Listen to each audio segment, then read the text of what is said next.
Thanks for tuning in.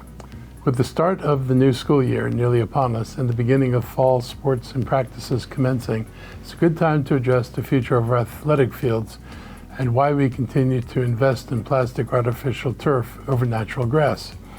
This is a question that even NFL players are asking their owners and the league itself about after many artificial turf fields at their stadiums were replaced by natural grass for the World Cup.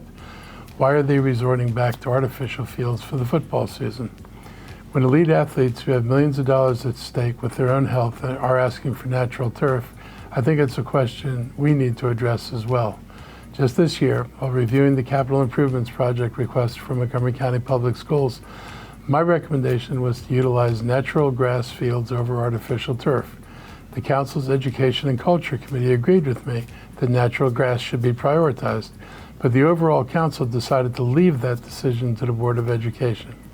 First of all, plastic fields are more expensive than natural grass, by far.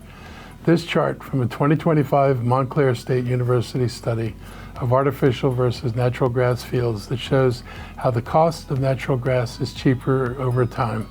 By 2050, the cumulative cost of artificial turf fields is about 50% higher. A recent Office of Legislative Oversight report provides a clear roadmap for this discussion, and it reinforces why we must prioritize high-quality, naturally maintained grass fields over adding more synthetic surfaces. We also cannot ignore growing concerns regarding PFAS, forever chemicals, and the microscopic plastics associated with synthetic turf. Maryland already has begun enacting laws to track synthetic turf disposal, which is typically not done properly, and to restrict PFAS in surfaces because the risks are real. Additionally, synthetic turf raises serious questions about stormwater challenges and the introduction of non-biodegradable materials into our ecosystem. Then there is the heat the plastic fields produce. Synthetic turf fields get dangerously hot. They contribute to the heat island effect in ways that directly affect our kids and the quality of life in our denser neighborhoods. This point is especially relevant now that we begin to see our practices ramping up for fall sports while we're still dealing with summer heat. Sadly, we all remember the tragedy of University of Maryland football player Jordan McNair, who died on an artificial turf field from heat stroke back in May of 2018 during a warm, humid spring football practice. We're all in a climate crisis. Our days are getting hotter and year by year, including the late spring and the early fall. We must be consistent with our policies. On my media briefing this week, I was joined by advocates from Real Grass for Healthy Kids, a coalition working to influence the Board of Education on its turf fields decision. Here are some of the points that they made. This coalition is made up of over 20 organizations that collectively represent tens of thousands of Montgomery County residents. In short, we support real grass athletic fields in all schools and do not want plastic fields in our county. It really lies in the Board of Ed's hands to take this data and what we brought to them and make that decision to sign, say, hey, we want an RFP for real grass instead, which they haven't done to date. We've been asking them for a year. The MCCPTA has been asking them for a year, and we have a resolution that says so. And to do a true cost comparison and to evaluate the costs and savings, and then to go with real grass instead.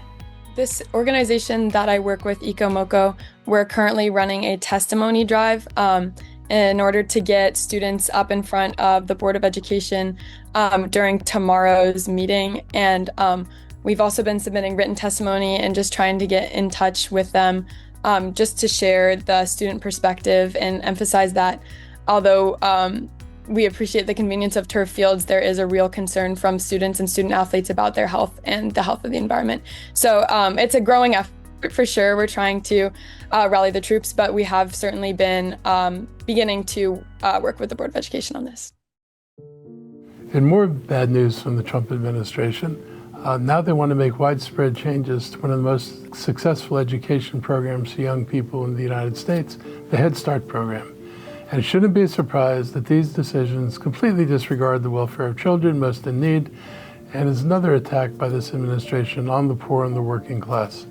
This week, I joined County Council President Natalie Fani Gonzalez and the Community Action Board in making a statement against this proposal. Head Start has been changing lives in Montgomery County for more than 60 years, giving kids a real shot at showing up to kindergarten ready to learn. These proposed changes don't cut red tape. They cut into what makes the program work: qualified teachers, high-quality early learning, and a voice for parents. Here are some of the changes that we object to. Reducing instructional hours. This proposal would revert class hours to the minimums in place in 1994. That undermines school readiness and makes it difficult for working families to participate. Easing staffing requirements. New regulations would reduce the ratio requirements and remove qualification standards. That compromises classroom safety and takes our teaching opportunities backwards. De-emphasizing bilingual instruction. This is a deregulation rule that adds a new one-size-fits-all federal mandate. Local programs, not Washington, know what language model works best for their families. Our community includes families who speak many languages, and bilingualism supports cognitive development. Cutting dual language support harms children and disconnects families and their cultures and education, makes our youth less competitive in a global workforce, and removes parent choice. Restricting parental powers. Parent committees shape Head Start locally.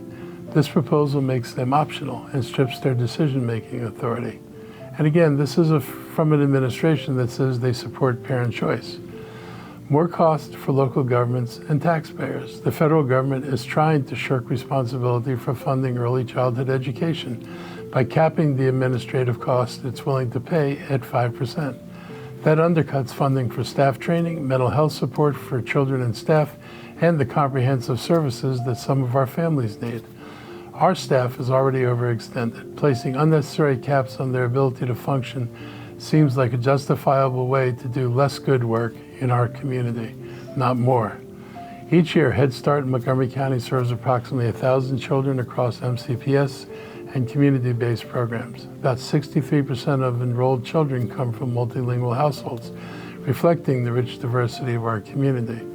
To ensure services reach those who benefit most from comprehensive early learning services and wraparound support, 100% of infants and toddlers and preschool children come from homes experiencing economic hardships. Head Start is a critical program for preparing children to be successful learners. Children without access to early childhood programs often enter elementary school 2 years behind their peers and leave kindergarten still behind. Not for lack of trying, but because so much of the brain development occurs before children start school, that it is a challenge to bring them up to the level they need to be at when they leave kindergarten. And that gap, if you look at the research, persists as they move forward in school. Brain development is different than learning, and delays can have lifetime impacts. These years are critical for building foundational neural connections critical to the development of reasoning. With the understanding of why this matters, we should embrace programs like Head Start because they really are important. Montgomery County stands with Head Start because we stand with children and with our families that are the heart of the community, and with the early care educators who make this work possible. This critical work enables parents to pursue employment, education, and stability while their children learn and grow in safe, supportive environments. Any policy changes must strengthen, not weaken, the foundations that allow our programs to deliver the high-quality care our community depends on. As we start a new school year next week, it's important for all motorists to be alert and aware of school buses, crossings, and bus stops. All motorists must stop when a school bus stops to pick up or drop off students. And that means all lanes, unless you're on a divided highway, you have to stop. Every MCPS bus is equipped with a video camera system that will film and ticket motorists that don't comply. These cameras, along with other investments, are working. Preliminary 2026 data for the first 7 months showed that serious and fatal crashes are down 5% when compared to pre-COVID years. However, we're up 13% in serious and fatal crashes from the same time last year, which is very concerning. We have been busy over the summer making our roads safer. We have completed 8 spot projects and 3 sidewalk renovations, specifically for the designated walk-in areas of schools such as Ridgeview Middle, Shriver Elementary, Watkins Mill High, and several others. There's been a focus on building and improving sidewalks to provide better buffers from fast-moving traffic. That comes in response to community priorities raised by bad crashes and tragic incidents. Major construction is also underway on what we've identified as high injury stretches, including Montgomery Village Avenue near Mid-County Highway and New Hampshire Avenue between University Boulevard and Powder Mill Road, to help repair curbs, update accessibility ramps, and improve lighting and signals. Additionally, we've increased funding for pedestrian safety by 188%, going from $1.78 million in FY18 to more than $5 million in FY27, allowing us to install more traffic signals and beacons to create protected crossing opportunities. We're also addressing speed. Managed by our police department, we now have 96 mobile and 6 trailer camera units capable of ticketing people going well over the speed limit across the county. There are also some fixed locations cameras in place. The bottom line is for everyone: drive slowly, watch for pedestrians, and don't text or be distracted while driving. This county is sadly not immune to children being harmed or killed going to school. Let's ensure we have a safe school year and that it's safe for every child. I want to invite everyone to join us this Sunday for one of my favorite annual events, Montgomery County's Friendship Picnic. The picnic will be held from noon to 5 at Wheaton Regional Park.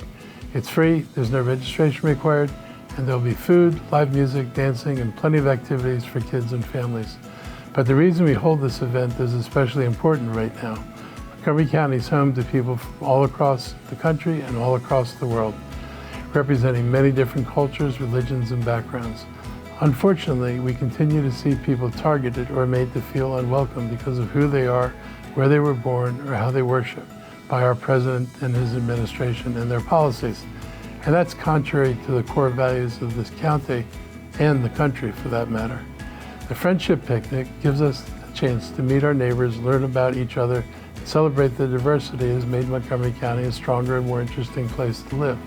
So please join us Sunday, August 23rd, from noon to 5 at Wheaton Regional Park, and I hope to see you there. So that's a wrap for this week. I hope you have a great weekend, and I wish all county students, families, and educators a productive, safe, and enjoyable new school year.